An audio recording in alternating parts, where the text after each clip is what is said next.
Когда мы рассуждаем на тему о том, какова роль разных этнических компонентов формирования татарского народа, мы должны не упускать из виду, что история все-таки имеет и политическое значение. Если мы себя обзываем булгарами, замыкаемся в Татарстане, вот только здесь, не видя других татар, мы вот будем все время находиться только в рамках этого государства и будем составлять из себя такую республику, если еще не ликвидируют, которая называлась автономией в советский период. Вы знаете, что из автономии, а это низший уровень, в советский период был, союзные республики имели гораздо более высокий статус, из автономии, как бы сказать, крупной нации не образуется. Если мы выходим в золотоордынской просторы в нашей истории, мы всегда будем, хочет кто-то или не хочет, великим народом, который создал величайшее государство, которое подчинило даже русских. Извините, пожалуйста, вот уважаемый выступающий доктор наук, исторический наук, очень некорректно насчет территории излагает.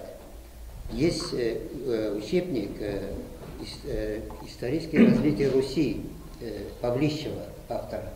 В библиотеке Лобачевского есть этот учебник. Этот учебник состоит сборник карт. Начинается с 800-х тысячных годах. Карты есть там.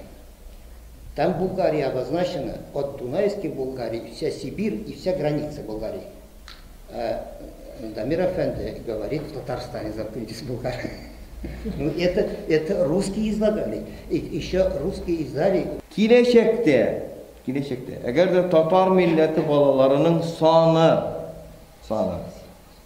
ortib ketib, bizning sonimiz ko'p bo'lsa, Tatar milleti boshqa milletlerini de учреждать etirga, boshqa milletlerini de borliqqa keltirga, boshqa milletlerinin atamasını da keriden tarixten qaytarırga tileseler, qaytaracaklar.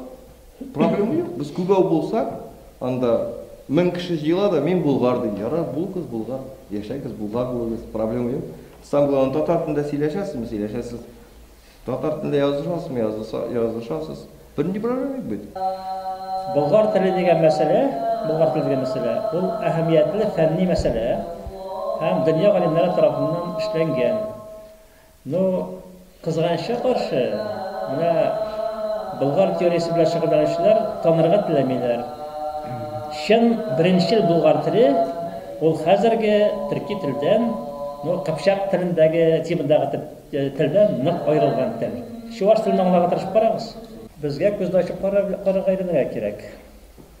Әгер Россияда бар екен рус тарихшылары, Гумилев, һәм башка әйткән кешеләр, яисә Барьев кебек кешеләр, монда уйларга керек. Алар артында нәрсә тора? Мин сезгә юқагына сөйләмәдем. Татарның Алтын Орда белән элемтәсен юкка чыгарга теләүчеләр электә бар, хәзер дә бар. Ол бик каты бәйле шовинизм һәм милләтчелек белән, рус милләтчелеге белән. Мәсәлән, Лев Николаевич Гумилев бик яхшы кеше булса да, татарларны мактаса да, үзенең бер хезмәтендә әйтә, Алтын Урдада исламны кабул итеп, дәүләтне таркаттылар ди. Димәк, ул ишендә булган православ христиан кешесе һәм исламны кабул итә алмаган ул шәхес. Аны безнең ишендә тусып карап буламы ул кешене? Шуңа күрә аларның фикерләрен турында безгә сөйләгәндә, уйлагыз, кемнәр яза ул турда һәм ни өчен язалар? Безгә теге ыштан балаган күтәреп аларны шулай бергә ярамый. Без үзебезнең баш белән яшәргә тиешбез. Һәм менә соңгысы, бу теге без дөрес аңларга тиешбез. Идеологик көрәш тарихында бетмәде һәм бетмәячәк тә. Шуңа күрә без нинди теорияларга таянып эш итәбез? Кемнәрне дуслар дип сөйләп алабыз, безнең алдагы язмыш шуның белән бәйле.